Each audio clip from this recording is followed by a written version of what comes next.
Vamos a presentar la palabra del Señor y vamos a orar para que Dios pueda vivificar su palabra en nuestros corazones, para que su palabra pueda realizar la obra para la cual Dios le envía en este día. Vamos a orar, Señor. Señor, queremos alabarte, queremos adorarte, porque ante todo y sobre todo, tú eres Rey. Tú estás sentado sobre el trono y tú eres el único digno de recibir la adoración, Señor. Padre, por eso te pedimos que tú quites de nuestros corazones todo aquello que pueda robar la adoración que tú mereces, Señor. Yo te pido, Señor, que en este día tú puedas hablar a través de mí, Señor. Tú puedas transmitir tu palabra a través de este vaso de barro, Señor. Yo te pido, Señor, que tú puedas vivificar tu palabra, que tu Espíritu Santo unja mis labios, Señor, y que a través de mí solo salga la palabra que tú tienes en tu corazón para tu pueblo, Señor. Yo te pido que tú me ayudes a ser un instrumento útil de tus manos, Señor, a pesar de mi debilidad, a pesar de mi pequeñez, a pesar de todo, Señor. Yo te pido que tú puedas hablar a tu iglesia y que puedas seguir edificando tu reino en nuestros corazones, en el nombre de Jesús. Amén. Muchas veces os digo que la Biblia es un verdadero tesoro. Y es que cuanto más conozco la Biblia, más me doy cuenta de lo mucho que me falta todavía por conocerla. Esto es un milagro. Tú coges una novela, te la lees un par de veces y a la tercera vez te aburres de leer lo mismo. Sin embargo, la Biblia, cuanto más la lees, más te das cuenta que lo mucho que te falta por aprender de ella. Y cada vez que la lees, Dios la usa para hablarte. El problema es que muchas veces nuestros oídos, nuestras antenas no están bien sintonizadas con Dios y no recibimos bien la palabra. Pero Dios quiere hablar. Dios que hizo la boca no nos hablará. Así que os digo que la Biblia es un verdadero tesoro. Es la fuente, la mayor fuente de sabiduría que hay en la tierra, porque su autor intelectual, y esto es lo que tenemos que tener claro, el autor intelectual de la Biblia es Dios. Aunque él usó a hombres para escribir, solo un pequeño trozo lo escribió él de su puño y letra, si se puede decir así, que fueron las primeras tablas que él le dio a Moisés. El resto era usado a los hombres, pero el autor intelectual de la Biblia es Dios. Y él tiene un conocimiento ilimitado, una mente infinita. Y se ha dejado conocer en parte, y esto lo tenemos que tenerlo claro, es solo en parte que se ha dejado conocer a través de la Biblia. Por eso la Biblia es el libro único en todo el universo. Y cuanto más la lees, más vas descubriendo las perlas de la sabiduría de Dios. Por esto no es de extrañar que en la Biblia no haya casualidades ni equivocaciones. Todo lo que en ella hay apunta siempre hacia la misma meta, marca el mismo camino y comunica el mismo mensaje. A veces yo he oído comentarios y a veces oído por la radio de gente incrédula decir que el Dios del Antiguo Testamento no es el mismo que el Dios del Nuevo Testamento.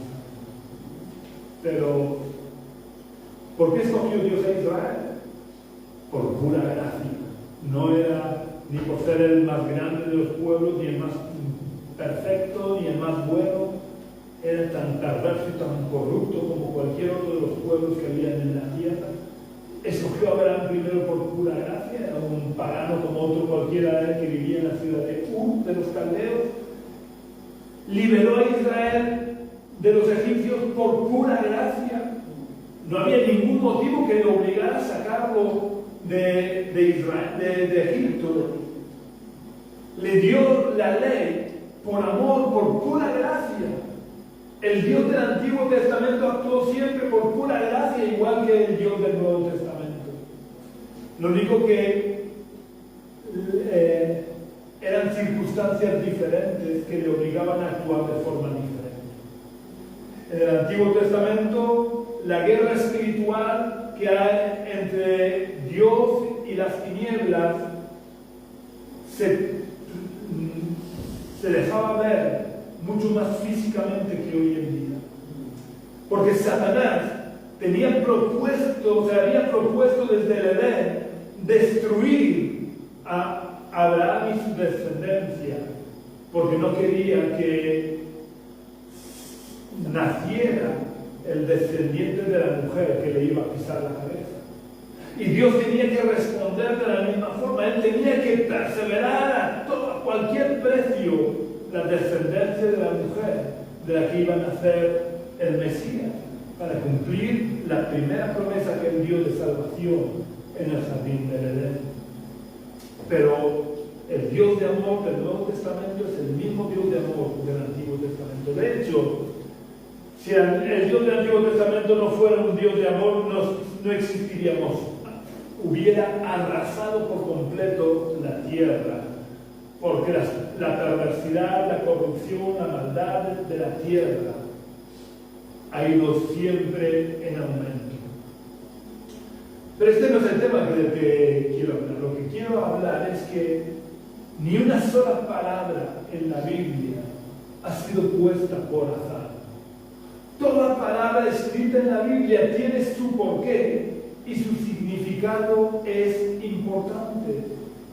Por lo que nos conviene buscar y estudiar en cada lugar de la Biblia donde aparecen las palabras en las que estamos meditando. Porque nada explica mejor a la Biblia que la misma Biblia. Evidentemente, y esto yo sé que no está al alcance de muchos, pero evidentemente nos ayudaría mucho en la labor de estudiar cada palabra de la Biblia, conocer los idiomas originales. El hebreo antiguo y el griego koiné en el que fue escrito el Nuevo Testamento. Porque perdemos parte de la perspectiva y del sentido original cuando la leemos en nuestros idiomas. Porque hay muchas palabras que no tienen una traducción fácil o que tienen varias posibles traducciones. Por lo que cuando leemos la Biblia nos perdemos detalles interesantes por no conocer los idiomas originales. Tendríamos una mayor y mejor comprensión del mensaje bíblico si pudiéramos todos estudiar la Biblia, el Antiguo Testamento en hebreo y el Nuevo en griego. Porque hay expresiones que las entenderíamos mejor, cosas que no se han traducido quizás todo lo correctamente que podrían ser traducidas. Os voy a poner dos ejemplos de cómo el mensaje es mucho más claro en los idiomas originales que en los idiomas vernáculos. Y esto lo voy a hacer antes de entrar realmente en el tema en el que quiero meditar esta mañana. Y quiero decir que yo no sé griego koiné, ni griego actual, ni hebreo. Pero pues Dios me ha dado buena memoria y cuando escucho, cuando leo, se me van quedando cosas en mi cerebro y que luego me ayudan a meditar. El primer ejemplo es una palabra muy conocida y que muchas veces os he hablado de los matices que tiene en griego, que es la palabra amor. En el Nuevo Testamento aparece con frecuencia la palabra amor, pero si no conocemos las diferentes palabras que en el original griego se escribe, la palabra amor podría producir una desviación del sentido original. En griego, a diferencia del castellano y de la mayoría de los idiomas actuales, emplea una palabra distinta para cada tipo de amor. Nosotros todos lo traducimos por amor, pero en griego, no sé si era mucho más rico que el castellano en vocabulario, pero empleaba una palabra diferente según el tipo de amor al que se refiriera. Ahora nosotros tenemos que presuponer el tipo de amor en base al contexto en el que se encuentra. Pero, por ejemplo, si en el griego hablan del amor que existe entre un hombre y una mujer, utilizan la palabra eros. Dirían, por ejemplo, el eros que existe entre Juan y Pepita es muy grande. Sin embargo, en el castellano la traducimos como el amor que existe entre Juan y Pepita es muy grande. Pero si nos referimos al amor que existe entre dos amigos, en griego ya no dirían eros, dirían filos. El filos que existe entre dos amigos puede ser más fuerte que el amor entre dos hermanos. Y ese filos lo traducimos al castellano también como el amor que existe entre dos amigos puede ser muy fuerte, más que quizás el amor entre hermanos. Pero si nos referimos al amor incondicional de Dios, en griego utiliza la palabra ágape. Y sería con ágape eterno te he amado, lo que Dios le dice a Jeremías, y nos lo dice a cada uno de nosotros, con ágape eterno te he amado. Y lo traducimos al castellano con amor eterno te he amado. Si no sabemos que existen diferentes palabras en el original que traducimos al castellano como amor, pueden dar lugar a malas interpretaciones de los textos, como hicieron una secta pseudo-cristiana que surgió cuando yo era muy jovencito y creo que actualmente está desaparecida, gracias a Dios, que era conocida como los niños de Dios. Esta secta fue perseguida por prostitución, abuso y corrupción de menores, porque cada vez que la Biblia hablaba de amor, lo interpretaban o lo entendían como si en el original empleara la palabra eros en vez de la palabra ágape. Este es un ejemplo extremo de lo que puede llegar a ocurrir si no conocemos las palabras originales. El segundo ejemplo de lo interesante que resulta conocer las palabras originales lo vamos a ver leyendo dos pasajes del Nuevo Testamento. El primero se encuentra en el Evangelio de Juan, capítulo 18 y versículo 18.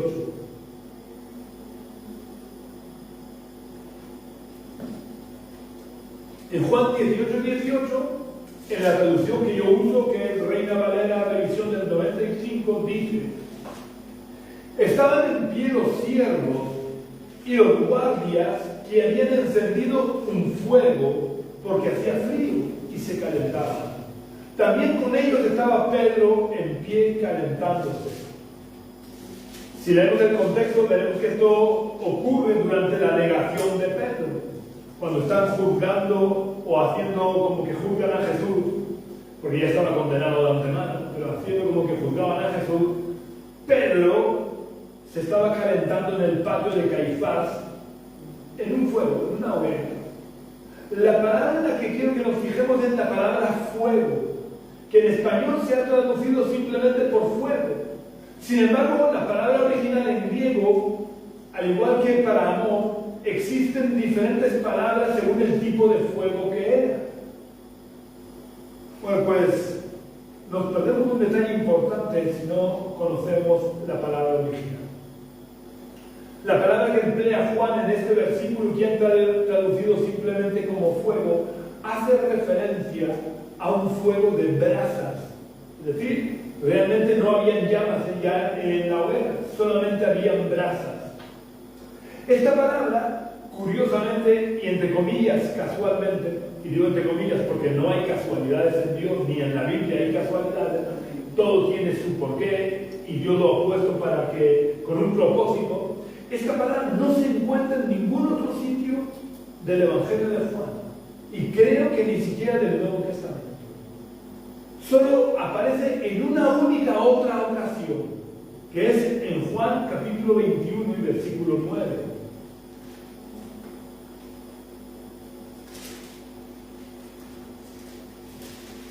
Juan capítulo 21 y versículo 9 dice, y insisto, yo leo en la traducción de Reina Valera, revisada en el 95, dice: al descender a tierra, vieron brasas puestas y un pescado encima de ellas y pan.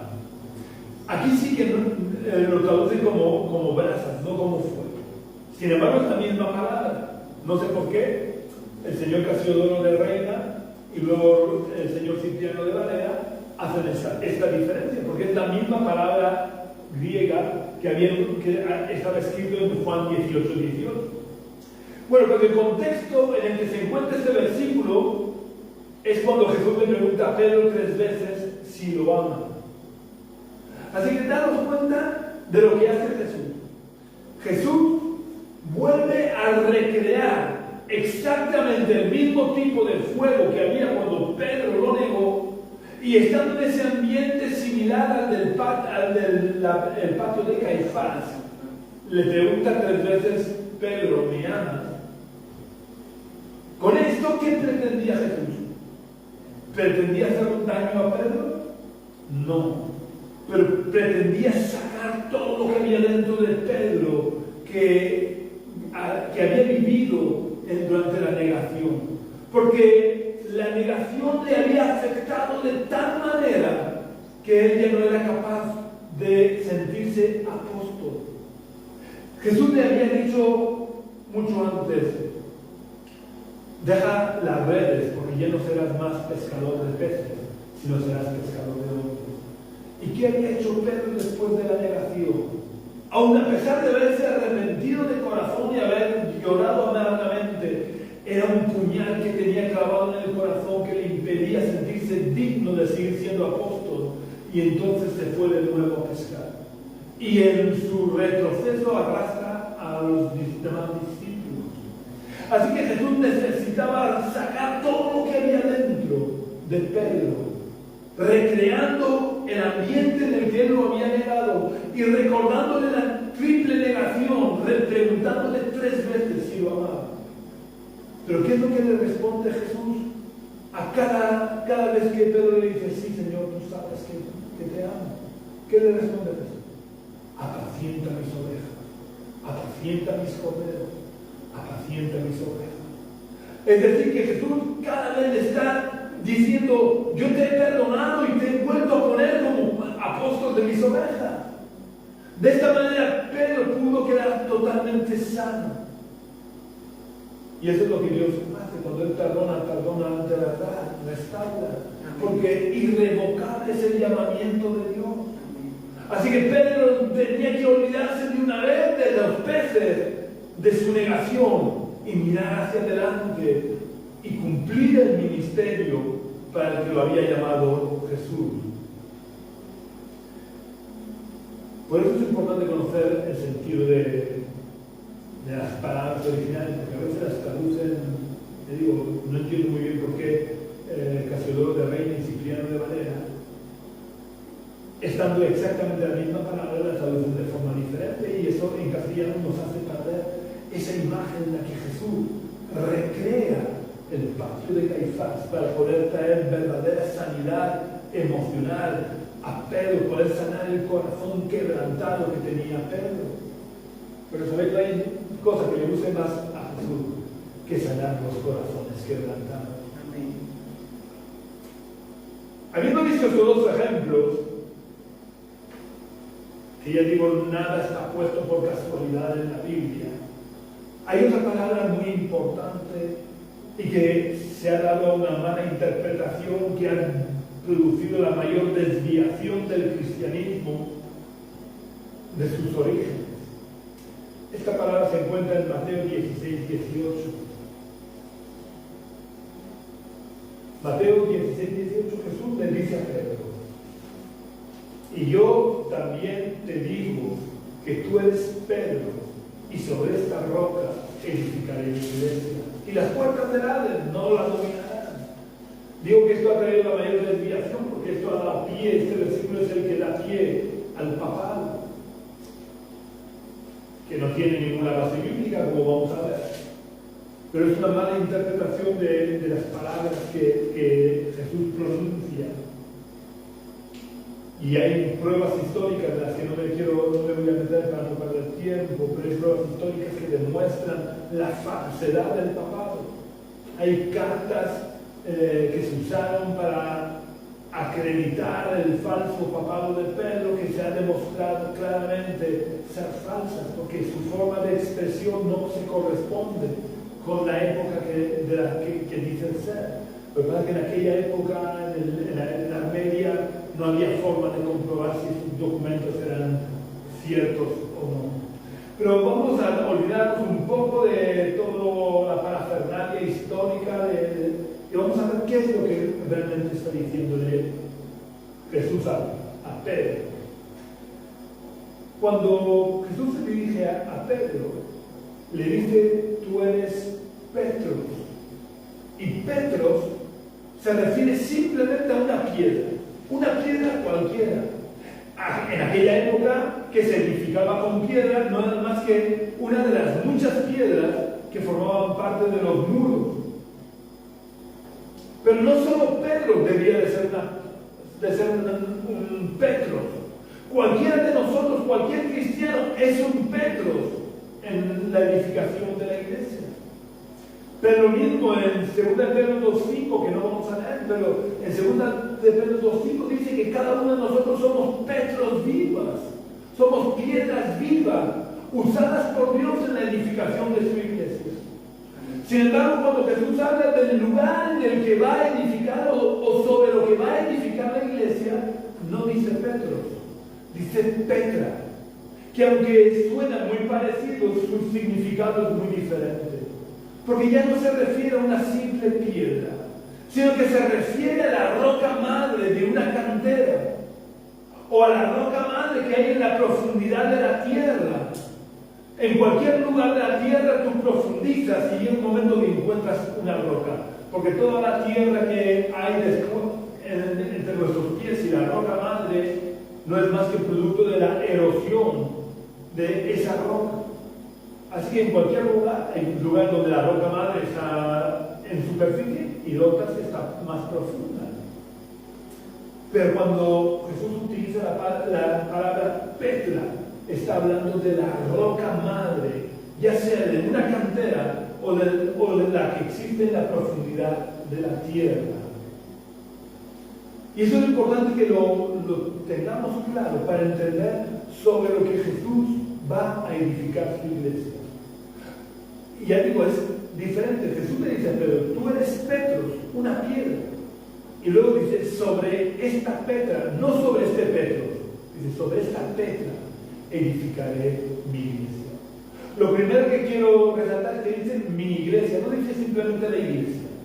Para que quede claro, dice mi iglesia, yo edificaré. Nosotros no edificamos nada. Nosotros, bueno, somos instrumentos en las manos de Dios para edificar la iglesia. Pero quien la edifica es Él. Ya podemos nosotros esforzarnos de hacer lo que queramos, que como Dios no edifique la iglesia no se edifica de ninguna manera. Porque la iglesia es suya y Él la edifica. Y Jesús, como Pablo dice en varias de sus cartas, es la cabeza, la única cabeza de la iglesia. En ninguna carta del Nuevo Testamento encontraremos que nos diga que Pedro es cabeza de nada. Siempre. Y Cristo ya no estaba físicamente en la tierra, así que la misma necesidad que podría haber hoy de un representante, por así decir, de Cristo en la tierra, lo había en aquella época. Sin embargo, en ningún lugar Pablo dice que Pedro fuera cabeza de la iglesia. Siempre Pablo dice que Cristo es la cabeza y que la iglesia es el cuerpo de Cristo. Y la iglesia no necesita a un representante físico de Cristo, porque para eso lo tenemos cada uno de nosotros en nuestros corazones. Para eso Dios ha enviado a su Espíritu Santo. No hace falta. Pero además quiero seguir insistiendo para que se nos quede claro. Jesús, dirigiéndose a Pedro, le dice: tú eres Petros, una simple piedra, como cualquiera de nosotros. Y luego dice: y sobre esta Petra edificaré mi iglesia. Ahora, sabiendo que la Petra es la roca madre sobre la que hay que edificar y que corresponde a una roca de la cantera o una roca que está profunda en la tierra, vamos a ver lo que Jesús dice al final del Sermón del Monte, en Mateo capítulo 7 y versículo 24.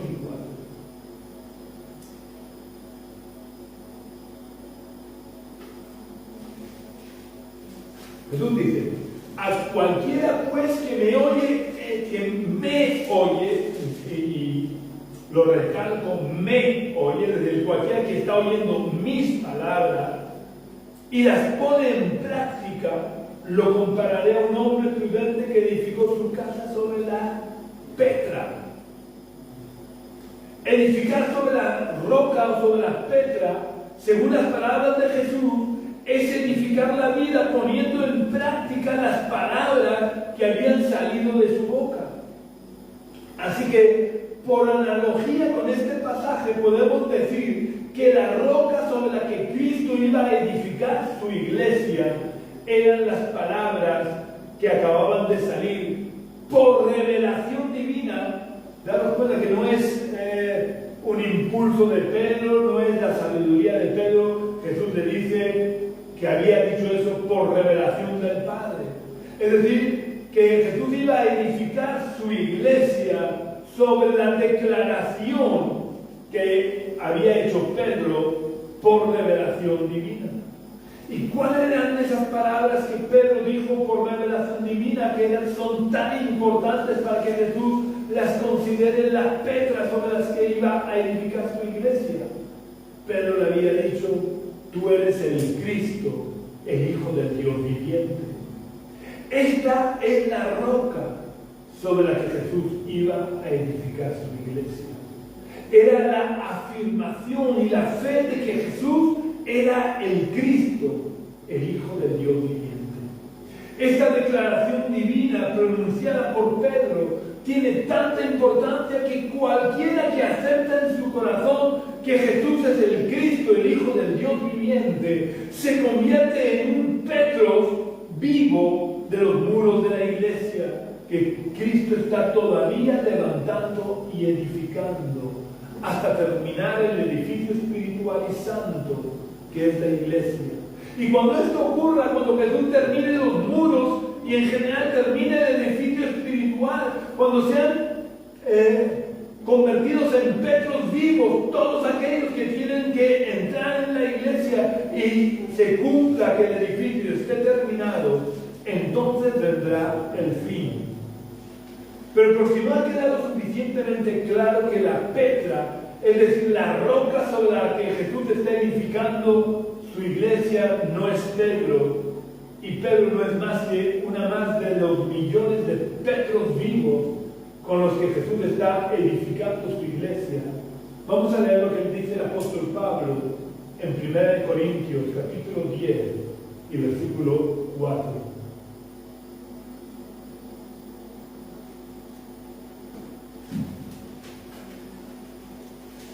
1 Corintios capítulo 10 y versículo 4 dice el apóstol Pablo: y todos bebieron de la misma roca espiritual, y todos bebieron de la misma bebida espiritual, porque bebían de la roca espiritual que los seguía. Esa roca era Cristo. Si queda alguna duda, la palabra griega utilizada por Pablo al final del versículo es Petra. Así que Pablo no deja lugar a dudas. La Petra es Cristo. La roca sobre la que se iba a edificar la iglesia es Cristo mismo. Es la declaración de fe hecha por Pedro, que tú eres el Cristo, el Hijo del Dios viviente. La iglesia no puede ser edificada sobre ningún ser humano, porque todos los seres humanos somos débiles. Y por muy espirituales y por muy ungidos que estemos, cometemos errores, incluso a veces cometemos pecados, porque como dijo Pablo, ¿quién me librará de este cuerpo de muerte? Pedro tampoco estaba exento de pecado, por lo que Jesús no podía edificar su iglesia sobre ningún Petro tan débil y tan frágil. La iglesia debía de ser edificada sobre la sólida y estable roca que es Cristo. Mirad si el Petros era frágil, que al cabo de no muchos años se estaba comportando como un perfecto hipócrita. Y esto es grave. Pedro, y esto es algo que lo dice la Biblia mismo, era considerado una de las 3 columnas de la iglesia de Jerusalén. Incluso la tradición dice que era considerado el primus inter pares, que quiere decir el primero de entre iguales. Es decir, él tuvo cierta importancia. De hecho, Jesús se la dio al escoger siempre a Pedro, a Juan y a Santiago cuando se tenía que ir aparte. Cuando se fue al monte de la transfiguración, se llevó a Pedro, a Juan y a Santiago. Es decir, Dios le dio cierta preeminencia, pero igual que a Juan y a Santiago. Y en ningún lugar de la Biblia de Dios se reconoce que él fuera cabeza de nada. Él era una de las 3 columnas de la iglesia de Jerusalén. Y a pesar de eso, se comportó como un perfecto hipócrita en la iglesia de Antioquía. Que cuando él estaba con judíos que provenían de la iglesia de Jerusalén, no se juntaba con los gentiles porque la ley de Moisés decía que no se podía juntar con gentiles. Ahora, cuando no había hermanos de la iglesia de Jerusalén, el hermano Pedro se sentía muy libre y cantaba y comía y hacía lo que hiciera falta con los gentiles. Y el apóstol Pablo, que era muy avispado, se dio cuenta de la jugada y le tuvo que llamar la atención públicamente. Yo digo, bueno estaría la situación si un cardenal le llama, o un obispo le llama la atención públicamente a Pablo. Y como digo, aquí Pablo, sinceramente, Pablo no actuó muy correctamente, pero es que había que zanjar eso, porque eso podía dar pie a los judaizantes para producir más daño en la iglesia. Pero la verdad es que no actuó según el patrón que Cristo había marcado. Cristo había dicho, si tienes algo contra tu hermano, ves y habla con él en privado. Si no te hace caso, coge a 2 testigos y habla con él. Y ya si no hace caso, preséntalo a la iglesia. Pablo, el hombre que en aquella época recién convertido o recién iniciado en el ministerio, tenía mucho del orgullo del gran fariseo que era. Y se salta todo el toratolera y le llevan directamente, públicamente la atención a Pedro. Y no se limita a llamarle públicamente la atención, sino que lo escribe no en una carta dirigida a una iglesia, lo escribe en una carta dirigida a un conjunto de iglesias situadas en la zona de Galacia. Pero el que haya actuado mejor o peor lo dejamos ahí. La cuestión está que Pedro claramente no estaba capacitado ni era quien para que Cristo edificara nada más y nada menos que su iglesia sobre Pedro. Porque Pedro era un simple mortal, como lo somos tú y yo, arrastrando una naturaleza pecaminosa como arrastramos tú y yo. Y la iglesia tenía que tener un fundamento firme, un fundamento que no se pudiera romper. Por eso Cristo edificó la iglesia y la sigue edificando sobre la Petra que es Cristo mismo. No importa lo grandes y fuertes que parezcan las piedras, si edificamos nuestra vida sobre una piedra, sobre un petro, tarde o temprano la piedra se romperá. Porque el único fundamento absolutamente seguro sobre el que podemos y debemos edificar nuestra vida es la Petra, es la roca, y esa roca es Cristo. No nos engañemos ni nos dejemos engañar por nadie. No hay otra roca. Como dijo Pablo, la roca es Cristo. No hay otra. Dios nos advierte a través del profeta Jeremías que maldito aquel que confía en el hombre. Es decir, maldito el que edifica su vida sobre un petro, sobre una piedra, en vez de sobre la roca que es Cristo. Porque las piedras se rompen, pero Cristo permanece para siempre. Las piedras pueden ser movidas por las corrientes de las aguas o por los vientos huracanados, pero Cristo es la roca inamovible sobre la que si edificamos nuestra vida estaremos seguros. Por lo que no hay nada mejor que edificar nuestra vida sobre la roca que es Cristo. Pero ¿cómo edificamos nuestra vida sobre la roca? Profundizando y mejorando cada día nuestra relación con Cristo. Y eso se logra fundamentalmente por medio de tres cosas complementarias, que no son excluyentes, son complementarias. La primera es nuestro devocional diario, en el que a través de la oración y la lectura y meditación de la palabra de Dios, Dios nos habla, nos ministra y nos guía. La segunda es a través de nuestra permanente conciencia de la presencia de Dios en nuestra vida. Y la tercera es incorporando las verdades y los principios bíblicos a nuestra vida. La base y lo primordial es nuestro devocional diario. Porque cuanto más conocemos a una persona, más y mejor podemos confiar en ella. Podemos imaginar que me sobrara el dinero. No me sobra, pero imagínate me sobra el dinero. Si viene Perico de los Palotes de por ahí que no conozco de nada y dice, oye, préstame 1.000 euros. No se los prestaría porque no lo conozco de nada. Ahora, si me lo pidiera alguien que yo conozco, que sé que es una persona fiable, si me sobra, se lo podría prestar. Porque lo conozco, porque puedo confiar en él. Por tanto, cuanto más y mejor conozcamos a Dios, más vamos a poder confiar en él. Iba a decir desgraciadamente, pero no es desgraciadamente, pero Dios nos hace pasar por situaciones complicadas muchas veces para que lo conozcamos en las diferentes facetas que Él tiene. Él es multiforme, Él no es como nosotros, que somos una persona y ya está. Él es Dios, para que nos vamos a engañar. Y por eso Él a su pueblo se presenta con diferentes nombres para que lo conozcan mejor. Por ejemplo, Él es Jehová Rafa. Quiere decir que Él es nuestro sanador. Y es cuando pasamos por una enfermedad, sobre todo si es incurable, y Él hace el milagro y nos sana, que podemos experimentarlo como Jehová. No hace falta que sea incurable. Yo recuerdo que unos hermanos cubanos nos contaban que allí en Cuba, como el cristianismo está perseguido, pues no tenían acceso al sistema de salud. Y cuando se ponían enfermos, la única medicina a la que podían acceder era la oración. Y que entonces podían ver cómo Dios sanaba con mucho más frecuencia de lo que sana aquí.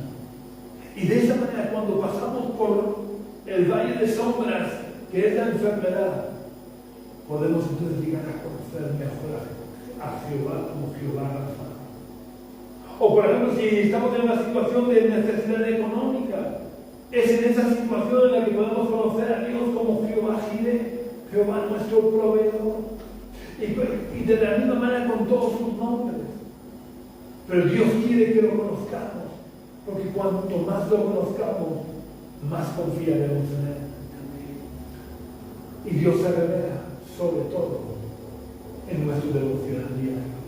Cuando lo buscamos de corazón, es en nuestra intimidad con Él, cuando Dios alimenta nuestro espíritu, cuando Dios sacia nuestra sed, cuando sana las heridas de nuestro corazón, cuando nos da luz en medio de las tinieblas. Es este devocional diario en el que Dios se nos revela. Este devocional es el que tenemos que tener, como dijo Jesús, en nuestra cámara secreta, donde cerrada la puerta en la intimidad estamos a solas con Dios, sin interrupciones y sin distracciones. Pero aunque esto es imprescindible e insustituible, no es suficiente. Necesitamos también mejorar nuestra permanente conciencia de su presencia en nuestra vida, porque no podemos vivir en la cámara secreta. Necesitamos de vez en cuando, o la mayor parte del tiempo, abrir la puerta y vivir el día a día. Por eso no debemos de olvidar las palabras que Jesús le dijo a sus discípulos antes de ascender a los cielos. Y nosotros somos sus discípulos, luego siguen siendo válidas para nosotros. Jesús les dijo, y yo estoy con vosotros todos los días, no algunos, todos los días, no cuando vamos al culto. Bueno, al culto también, pero todos los días, hasta el fin del mundo. ¿Ha venido el fin? No ha venido, estamos cerca, pero no ha venido. Así que sigue con nosotros. Y necesitamos saber y ser permanentemente conscientes de su presencia en nuestra vida. No somos personas normales. Lo somos, pero no somos normales. ¿Por qué? Porque nosotros habita Dios. en los demás no. Aunque ellos no lo vean, que deberían de poder verlo, pero Dios habita en nuestro corazón. Así que debemos de ser conscientes de esa presencia. Porque si somos conscientes de su presencia en nuestra vida, cuando se levanten las tormentas y creamos que nos hundimos, podremos acudir a Él, podremos clamar a Él para que calme la tempestad. Amén. O nos dé paz en medio de la tempestad, porque Dios a veces no calma la tempestad, pero la paz en la tormenta. También el ser plenamente conscientes de la presencia de Jesús en nuestra vida nos ayudará a no pecar. Porque si cuando la tentación llama a nuestra puerta, la puerta de nuestra vida la abre Jesús, la tentación al ver a Jesús saldrá corriendo. Creo que alguna vez os he comentado, a veces les pregunto a mis alumnos que suelen ser bastante revoltosos, por decirlo suavemente, les digo, si Jesús estuviera ahí en medio vuestro, ¿os comportaríais como os comportáis? Y por lo menos tienen la honradez de decir no. Pero nosotros tenemos que comportarnos siempre como un hijo de Dios. ¿Sabes? Porque Jesús está presente. Y el primero que ve lo que hacemos es Él, porque está presente en nuestra vida. Así que necesitamos ser conscientes de la presencia de Jesús en nuestra vida. Además, esto hará que vivamos más tranquilos, sabiendo que si tropezamos, Jesús estará a nuestro lado para sostenernos. Y si caemos, tendremos siempre su mano amiga extendida hacia nosotros para ayudarnos a levantarnos. Y si alguien nos hiere, el mejor de los médicos curará nuestras heridas. Y la tercera cosa que nos ayuda a edificar nuestra vida sobre la roca que es Cristo es por medio de ir incorporando a nuestra vida las verdades y principios establecidos por Dios en su palabra. Porque Jesús dijo: conoceréis la verdad y la verdad os hará libres. Pero no toda la verdad nos hace libres. Solo nos hace libres la verdad que incorporamos a nuestra vida. Si yo me como un bocadillo y antes de hacer la digestión, que es cuando incorporamos los nutrientes a nuestro cuerpo, yo lo vomito, los nutrientes del bocadillo no tienen ninguna utilidad en mi cuerpo, porque no he llegado a incorporarlos a mi cuerpo. Pues con la verdad ocurre lo mismo. Si yo no la incorporo a mi vida, ni me hacen nada, ni me sirven para nada. La verdad que nos hace libres es la verdad que incorporamos a nuestra vida. El cuerpo de un bebé que crece sano y se hace fuerte es aquel cuyo aparato digestivo está sano y funciona bien y puede incorporar en cada toma de leche los nutrientes de la leche a su cuerpecito. Pero si por la razón que sea su aparato digestivo no funciona correctamente y no es capaz de incorporar los nutrientes de la leche a su cuerpo, el cuerpo del bebé no podrá crecer y se irá debilitando, pudiendo llegar a morir si no se soluciona el problema. De la misma manera, aunque oremos, aunque leamos la Biblia, si no somos capaces de incorporar a nuestra vida las verdades y los principios establecidos por Dios en su palabra, no estaremos edificando nuestra vida sobre la roca y nuestra vida espiritual será cada vez más débil hasta el punto de llegar incluso a morir espiritualmente. Para terminar, solo quiero recordar que para edificar nuestra vida sobre la roca que es Cristo, tenemos que tener un encuentro con el Cristo resucitado. No con crucifijos, ni cuadros, ni ninguna imagen, ni ninguna estatua, sino con el Cristo vivo, porque Cristo resucitó al tercer día y es este Cristo vivo la roca sobre la cual tengo que edificar mi vida.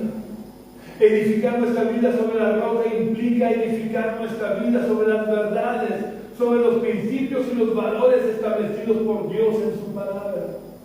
Y edificamos nuestra vida sobre Cristo, que es la roca más firme y fuerte sobre la que podemos edificar nuestra vida, cuando mantenemos una relación real y personal cada día con el Cristo resucitado en nuestro devocional diario.